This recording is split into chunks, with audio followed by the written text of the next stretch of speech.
Vamos fechar os olhos, se harmonizar. Vamos agradecer a Deus por nós estar aqui mais uma vez, por nós ter essa casa de luz. Que os mentores espirituais nossos e da casa consigam nos encher de luz, de amor, que nós conseguimos escutar a palestra de hoje, do nosso irmão, e botar em prática um pouco de cada dia em nossos corações. Que assim seja. Que assim seja. Boa noite a todos. Sejam bem-vindos novamente à nossa casa, casa de luz, de oração, de bênçãos, de acolhimento. E que possamos agradecer sempre a oportunidade de todos os dias estarmos vivenciando esse momento de transição. Eu sempre digo que a gente está passando por um momento que, embora seja difícil, mas é um momento de oportunidade. É um momento em que a gente pode realmente começar a compreender toda essa espiritualidade que está à nossa volta. E o que nós estamos fazendo nessa encarnação. A transformação é agora. A permissão que nós temos de estar aqui é para que realmente a gente consiga marcar o caminho. Que a gente consiga encontrar essa evolução necessária para o retorno. E aí eu sempre brinco lá no estudo que eu já defini que o meu contrato de retorno eu já estou rasgando, que eu não quero mais voltar para a Terra. Né? É uma conversa que eu estou tendo. Não sei se eles vão permitir que eu faça isso. Mas a compreensão que eu tenho hoje é que o meu tempo de Terra já pode ser encerrado. Eu quero evoluir na espiritualidade.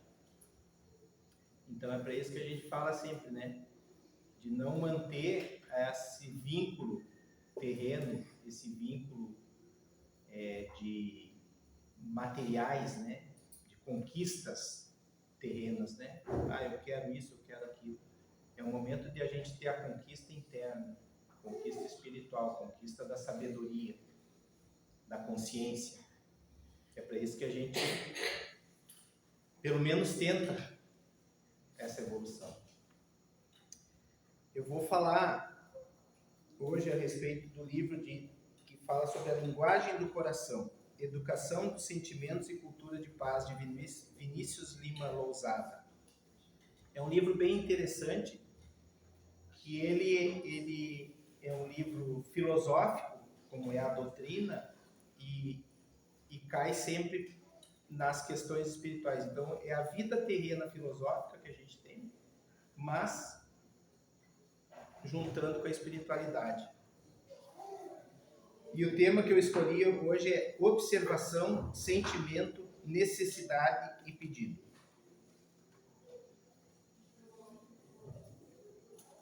O fiel, no mínimo, é fiel também no muito.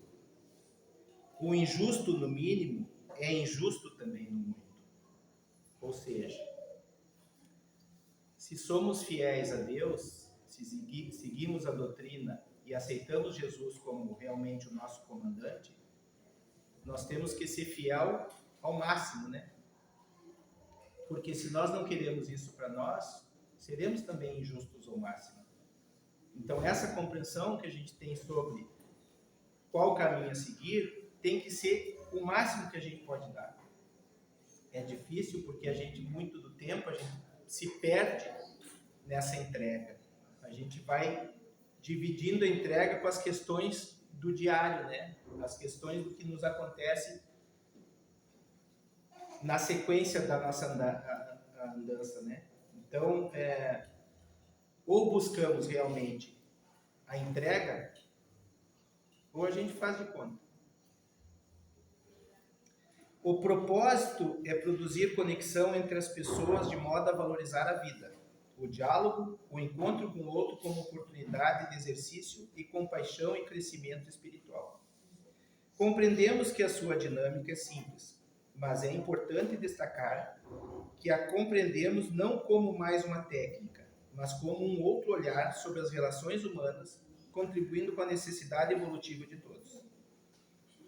Nada obstante, a apropriação de formas de comunicação compassiva exige a compreensão de sua proposta e o esforço pessoal da implicação da própria vida. Considerando o ciclo de aprendizado, ela precisa ser apropriada pelo praticante mediante a aquisição de conhecimento teórico, a participação em treinamentos visando desenvolver habilidades para a comunicação compassiva e, por último, a vivência diária de sua existência, que é a caridade e compaixão. Tudo isso fundamentado numa mudança radical de mentalidade, favorecida pelo olhar sobre a fraternidade que a crença da imortalidade da alma, segundo o Espiritismo, nos confere. Observação, sentimento, necessidades e pedidos fazem o caminho. E nesses elementos deve estar focada a nossa mente lúcida, tendo em vista aprendermos a mergulhar em uma cultura de diálogo e colaboração mútua que podemos tornar a vida de todos mais plena e feliz. Reflitamos um pouco mais sobre cada um desses componentes para termos uma compreensão de sua aplicação, ainda que resumida. Observação. Trata-se de observar sem avaliar, o que é um grande desafio à inteligência que pede uma ruptura de paradigmas. Pois na racionalidade cartesiana em que nos movemos, aprendemos a julgar a partir de nossos quadros pessoais de análise. Aqui o exercício diz respeito a aprendermos a observar com plena atenção, sem avaliarmos, a separar o fato de sua provável interpretação. Caso avaliemos, no momento em que a manifestamos em nossa observação, o nosso interlocutor acolherá a nossa fala como uma crítica, o que irá bloquear a comunicação compassiva. É necessário que nos detenhamos a um evento e seu contexto específico sem um juízo de valor. Ou seja, julgar. Eu sempre falo assim, que muitas das vezes do julgamento que a gente produz é como se a gente soubesse tudo da vida, Então, o meu olhar perante o outro é de que eu sou o certo e o outro é errado. E nessa questão do julgamento, de fazer análise e colocar para fora aquilo que a gente está pensando, a gente não se dá conta que aquele outro ser que está ali, está passando por aquela dificuldade, ele está carregando uma história, ele carrega uma trajetória. E quando eu me coloco acima desse bem, é como se eu já não fizesse mais aquela trajetória. Então, o que eu estou fazendo aqui na Terra? O que eu faço como aprendiz aqui? Se eu me dou o direito de olhar para o outro e dizer que o outro está errado, está na hora de eu ir embora. Eu já esgotei, então, todos os meus conhecimentos. Eu deixei de ser humilde, porque aí no momento em que eu decido que o outro está errado em qualquer situação, eu não estou olhando para mim mais.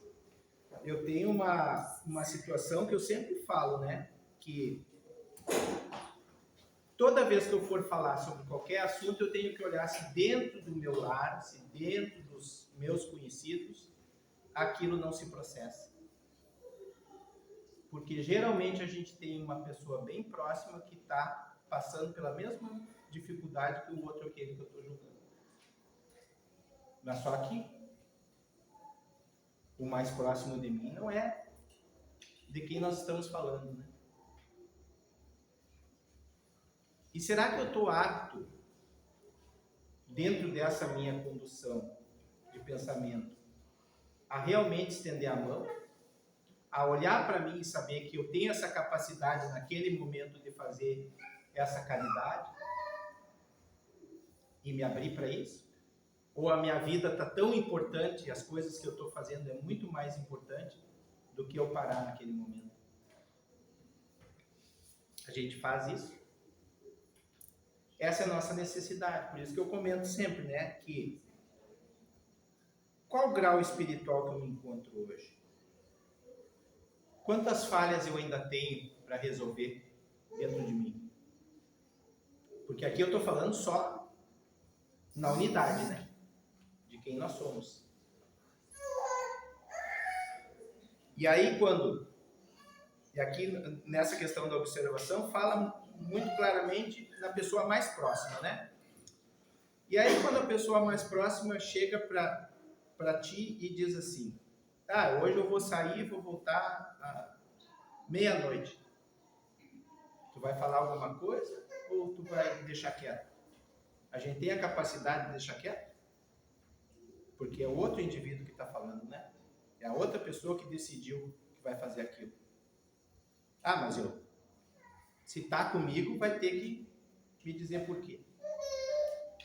Nós temos essa capacidade de não interferir. É difícil, né? Se a gente está na relação, está convivendo junto com a outra pessoa, vai interferir. Se acha no direito de interferir. Mas a evolução da pessoa é uma, a minha é outra. Eu tenho que evoluir, eu tenho que aceitar que a outra pessoa está me dizendo que ela vai voltar à meia-noite. Por que eu tenho que aceitar? Porque é o processo dela. O meu processo é não ir. É uma decisão. Sabe? Então, nesse sentido, é que a gente tem que ter essa capacidade de escolha. A nossa evolução depende da nossa escolha. Se eu interfiro na vida do outro, eu não estou fazendo uma escolha para mim. Eu estou fazendo uma escolha para o outro. Hoje eu comentei com uma pessoa a respeito disso, que toda vez que a gente aceita uma coisa que nos fere, não é bom para o outro. Porque a outra pessoa nunca vai saber até que ponto ela pode ferir ou não. Por isso que eu falo muito sobre a permissão, né? O boicote. Toda vez que eu me boicoto, eu me judio, mas eu sei que eu judio o outro também. Toda vez que eu permito que aquilo que não me agrada me atinja, vai atingir o outro, porque na próxima vez vai aumentar o grau. Então é nesse sentido que eu falo sempre. Olhar para dentro da gente nos traz uma liberdade, mas ela é dolorida no primeiro momento. Porque primeiro a gente começa a se conhecer. E aquilo que sai de dentro de nós, que é o que deve sair, né? A autoculpa, né? Que a gente vai botar para fora, ela tem um processo dolorido. Mas aí daqui um pouco, quando a gente se dá conta, nada mais é culpa. Se eu estou curado da autoculpa, eu não tenho como culpar o outro. Eu aprendi que a culpa não existe. Existem escolhas. Vão existir sempre essas escolhas. E escolhas boas e escolhas más. E nós vamos passar por isso. Até o chamado. Sentimentos. Identificação e expressão de sentimentos que se configuram também em um desafio. Levando em conta que nossa cultura ocidental mal aprendemos a introspecção, quanto mais a lermos os nossos sentimentos e falarmos deles, especialmente em um tempo em que o materialismo promove perspectivas violentas e competitivas que não ensejam o desenvolvimento de nossa inteligência emocional. Podemos compreender os sentimentos como uma função psíquica do ser, que consiste em conteúdo e expressão das relações interpessoais. Um processo racional, com lógica própria, que visa avaliar ou compreender alguém e que se manifesta como conteúdo presente nas manifestações humanas. É, portanto, a razão do coração. Além de aprender o sentido de um sentimento, é preciso que possamos verbalizá-lo, ampliando o nosso vocabulário e conhecimento a respeito. Aqui descobrimos que os outros não têm responsabilidade sobre os nossos sentimentos, embora se possa estimulá-los. Essa identificação promove a vulnerabilidade do indivíduo, que, de sua parte, facilita a conexão humana e, por consequência, a resolução dos conflitos mais variados. Então, eu sempre falo, né, que eu só aprendi a amar verdadeiramente quando eu racionalizei. No momento em que eu compreendi que a minha razão tem que se sobrepor, eu posso amar. Se eu virar só sentimento de amor, eu me perco. Por incrível que pareça, toda pessoa que é só amor, no meio do caminho ela vai estar chorando. Porque tu tem que racionalizar de que maneira eu distribuo esse amor. Para quem eu vou distribuir. Eu tenho que racionalizar a paixão, o ódio. Se eu não controlar essas situações, como é que eu vou andar pela estrada? Como que eu vou me socializar? Eu sempre digo, né? Eu tinha um primo que ele era fagulha acesa, era estupim, né? Era só emoção, para qualquer lado. Isso é dolorido, porque tu não consegue controlar teu sentimento de uma maneira que tu possa distribuir de maneira correta. Tem gente que precisa de muito amor, tem gente que precisa de médio amor. Tem gente que tu não pode dar amor naquele momento. Nós temos que ter essa condição de interpretação dos temas, do texto, a condição de interpretação do sentimento. Hoje eu sempre comento, né, que o que a gente está passando hoje na Terra, tudo é necessário. Tudo que está acontecendo no mundo hoje é necessário. E quando a gente parar, que horror que está acontecendo, racionalize. É um resgate de almas de maneira muito grande para que haja essa depuração. Tem muitos espíritos que estão encarnados hoje na Terra que o prazo deles de compreensão de como vai ser a maneira de distribuir esse amor acabou. Pode ser até parente nosso, mas estão dentro desse contexto hoje. E se a gente não racionaliza, que é o que acontece muito nas famílias, né, que a gente, quando perde um ente, que a pessoa desencarna, a gente não consegue interpretar que o processo daquela pessoa mudou de nível, que não é um desaparecimento, simplesmente encerra esse ciclo na Terra, passa para o próximo passo e começa a compreensão. Se lá existe a compreensão entre essa espiritualidade, por que a gente fica buscando aquela dor, buscando aquele sentimento de perda?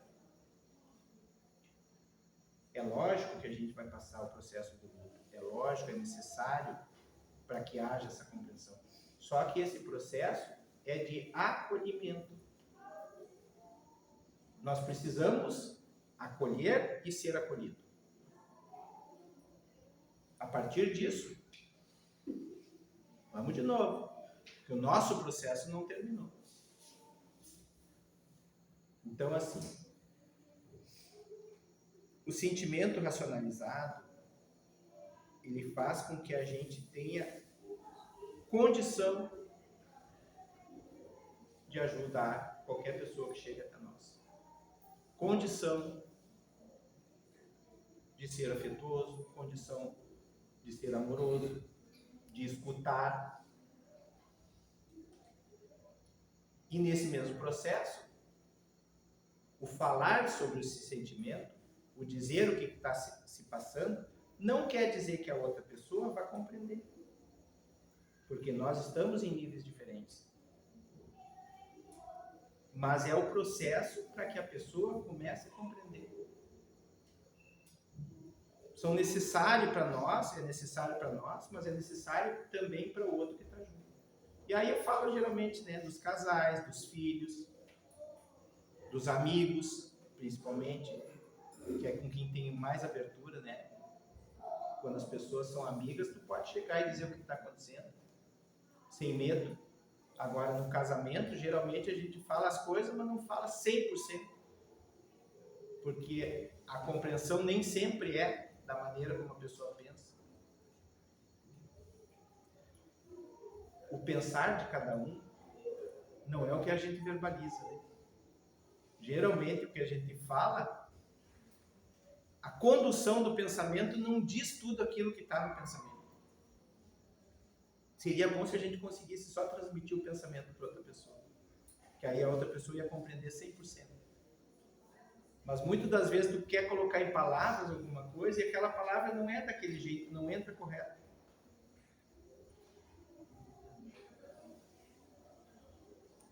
Necessidades.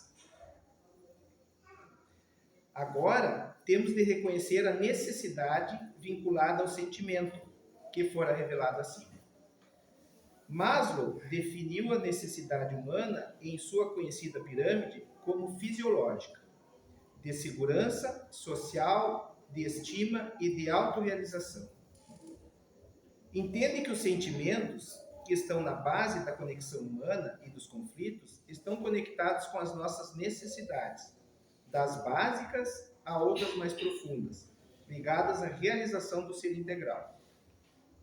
Ao percebermos as necessidades que estão por trás de nossos sentimentos, libertamos-nos emocionalmente, porque vamos entender que nada ou ninguém é a causa de nossos sentimentos. Pelo contrário, as reações básicas que temos ante a mensagem de alguém podem ser autoculpa, o hábito pernicioso de culpar os outros ou perceber sentimentos e necessidades ocultas em uma mensagem negativa.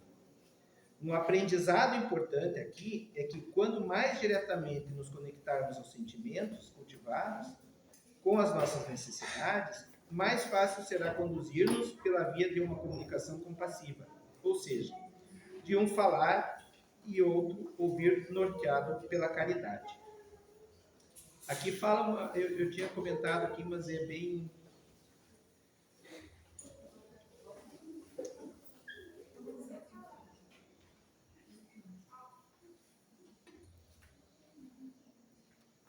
Agora perdi aqui.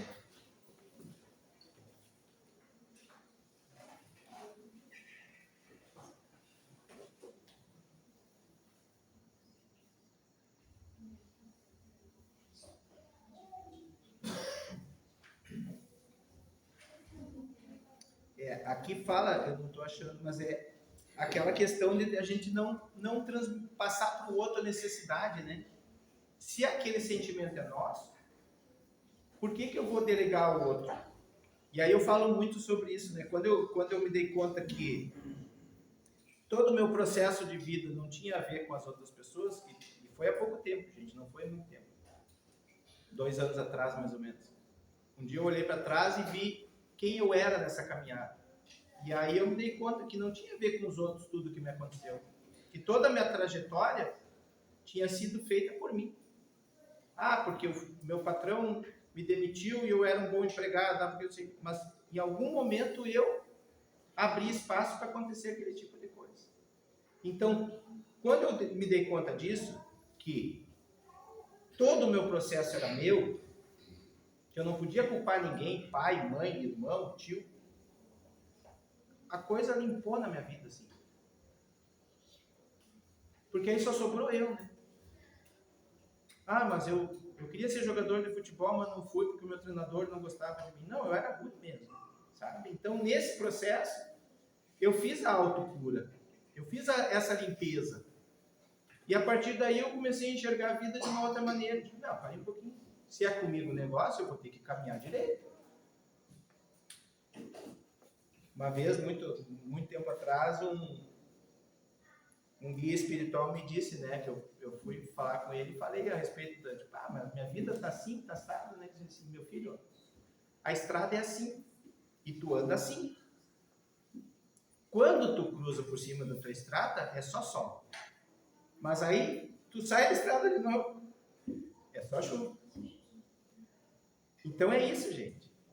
São as nossas escolhas, a maneira como a gente quer fazer a caminhada, é que vai fazer o teu transporte para que tu seja realmente a pessoa que tu quer ser. Hoje eu consigo me olhar e achar que eu sou o cara mais lindo do mundo. Nem Janequine, bom, Janequine não, mas outro. Chega perto. Por quê? Porque eu consigo me olhar. Eu consigo entender quem eu sou. Eu sei onde estão as minhas dores. As dores não me incomodam mais. As mágoas que eu podia carregar nessa vida eu já deletei, já botei fora. É um trabalho, é um processo. E esse processo só acontece com a gente quando a gente se permite. É o nosso processo, então, para um pouquinho, vou sentar e vou conversar comigo. Vou me entender. Essa necessidade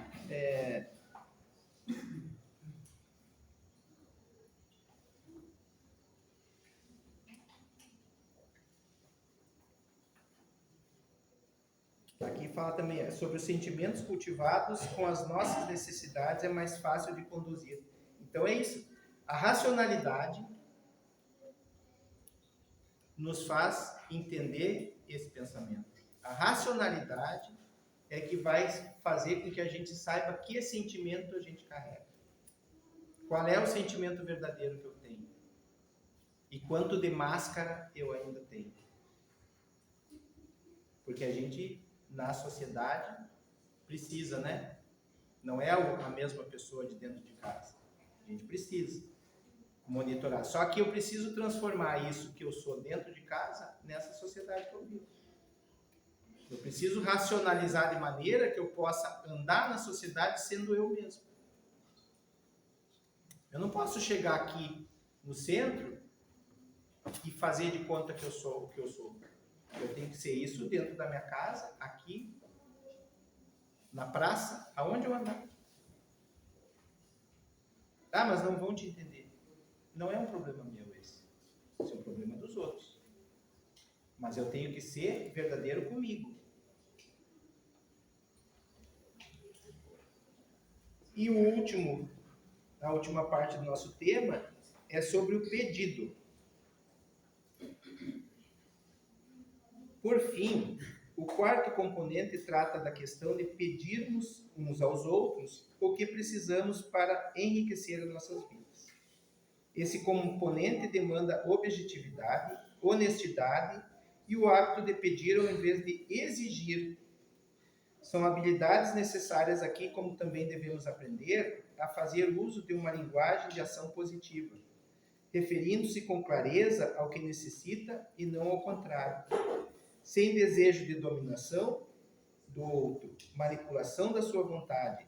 A linguagem do coração não pretende mudar as pessoas, mas instituir relacionamentos dialógicos estribados na empatia e honestidade, de modo que se atenda às necessidades de todos.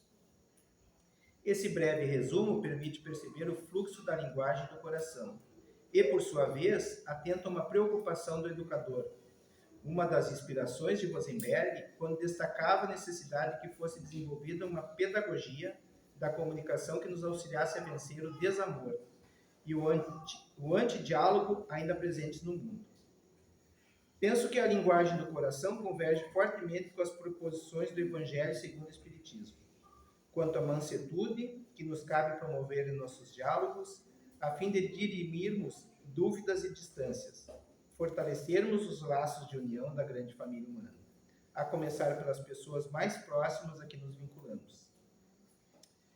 Como registrou Allan Kardec, toda palavra ofensiva exprime um sentimento contrário à lei de amor. A caridade que deve presidir as relações entre os homens e manter entre eles a concórdia e a união. É que constitui um golpe desferido na benevolência recíproca e na fraternidade. É que entretém o ódio e a animosidade. É, enfim, que depois da humildade para com Deus, a caridade para com o próximo, é a lei da primeira de todo cristão. E aí essa questão do pedido, né? Quantas vezes nas relações alguém se impõe a alguém, né? Isso tem muito assim das determinações da vida, né? E seria muito mais fácil que a conversa tivesse realmente esse pedido, que as coisas fossem mais simples, que fosse mais na necessidade do ambiente, na cultura.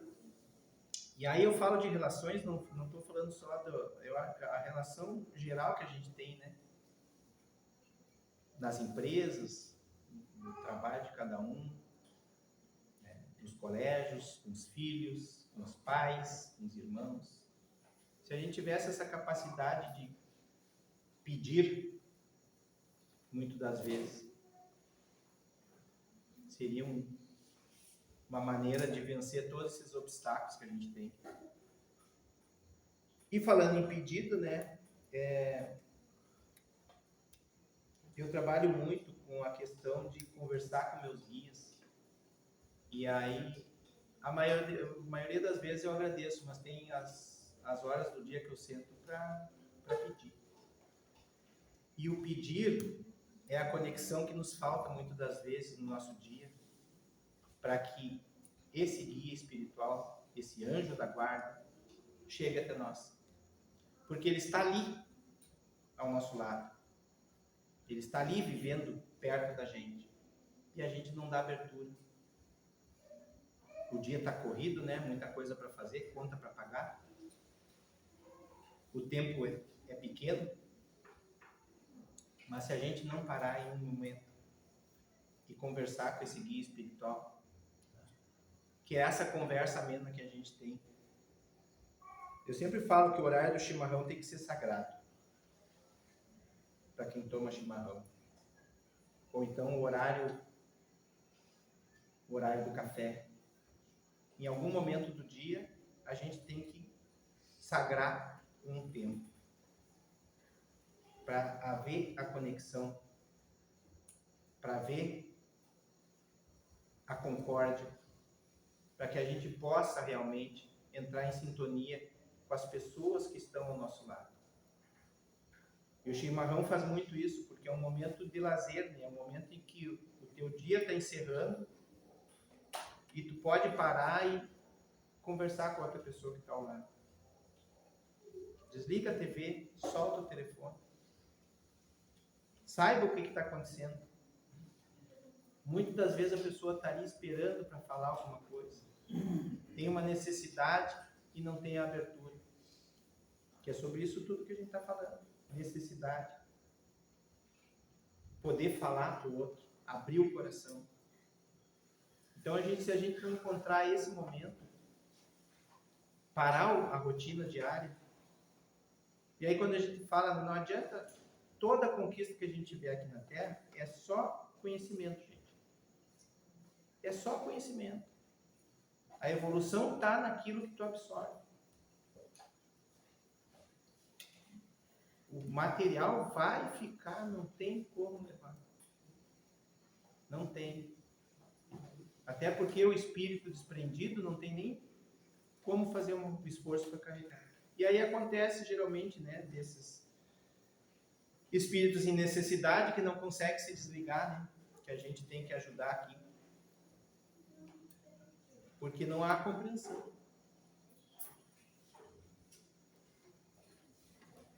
Tá bem, pessoal? Agradeço de coração, que eu acho que a nossa evolução ela é gradual em cada tempo,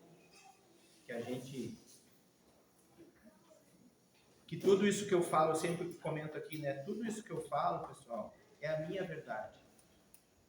É a verdade deste momento. Amanhã, eu espero estar mais evoluído para ter uma outra verdade. E aí, quando a gente fala sobre as verdades, qual é o grau que eu atingi para poder alavancar o meu pensamento, para poder criar esse vínculo do meu raciocínio, para mim conquistar esta liberdade, para eu poder dizer para vocês que esta é só a minha verdade de hoje. Quando vocês me encontrarem amanhã e eu falar outra coisa, assim, mas tu falou isso antes, sim, mas eu evolui, graças a Deus. Nós estamos nesse processo. Não existe verdade definitiva. Não existe. Tá bom? Gratidão.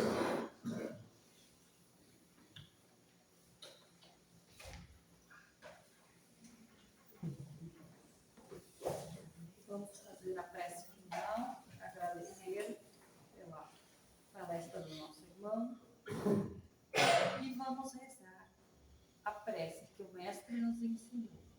Pai nosso, que estás no céu, santificado seja o vosso nome. Venha a nós o vosso reino. Seja feita a vossa vontade, assim na terra como no céu. O pão nosso de cada dia nos dai hoje. Perdoai as nossas ofensas, assim como nós perdoamos a quem nos tem ofendido. E não nos deixeis cair em tentações, mas livrai-nos